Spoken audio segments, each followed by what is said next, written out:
Thomas comes to breakfast.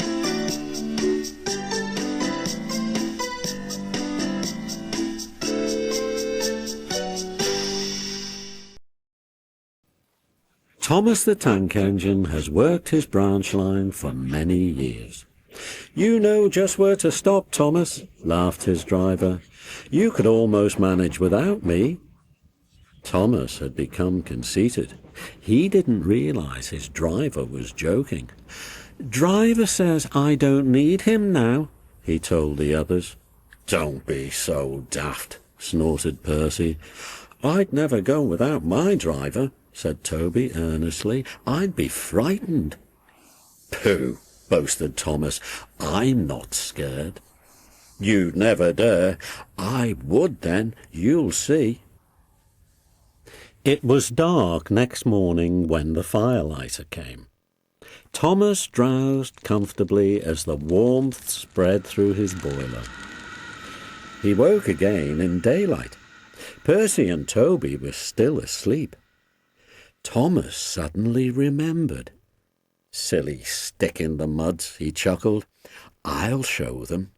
Driver hasn't come yet, so here goes." He cautiously tried first one piston, then the other. They're moving," he whispered. "I'll just go out, then I'll stop and whoosh. That'll make them jump." Very, very quietly he headed for the door. Thomas thought he was being clever, but really he was only moving because a careless cleaner had meddled with his controls. He soon found his mistake. He tried to whoosh, but he couldn't. He tried to stop, but he couldn't. He just kept rolling along. "The buffers will stop me," he thought hopefully. But that siding had no buffers. It just ended at the road.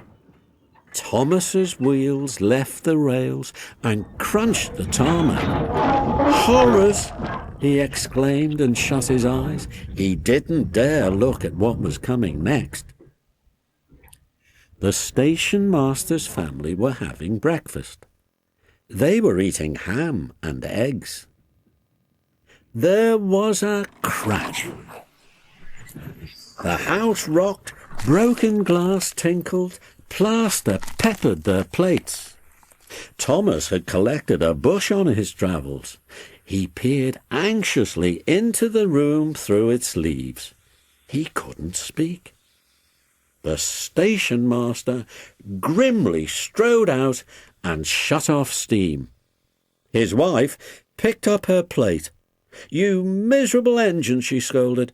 "Just look what you have done to our breakfast. Now I shall have to cook some more." She banged the door. More plaster fell. This time it fell on Thomas. Thomas felt depressed. The plaster was tickly. He wanted to sneeze, but he didn't dare in case the house fell on him. Nobody came for a long time. Everyone was much too busy.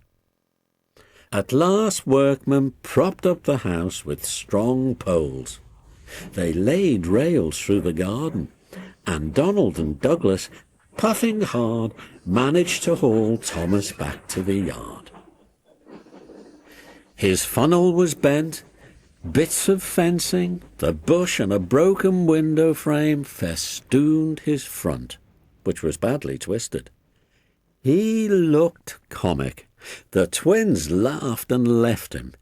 He was in disgrace. "You are a very naughty engine." "I know, sir. I'm sorry, sir." "You must go to the works and have your front end mended. It will be a long job." "Yes, sir," faltered Thomas. "Meanwhile," said the Vat Controller, "a diesel rail car will do your work."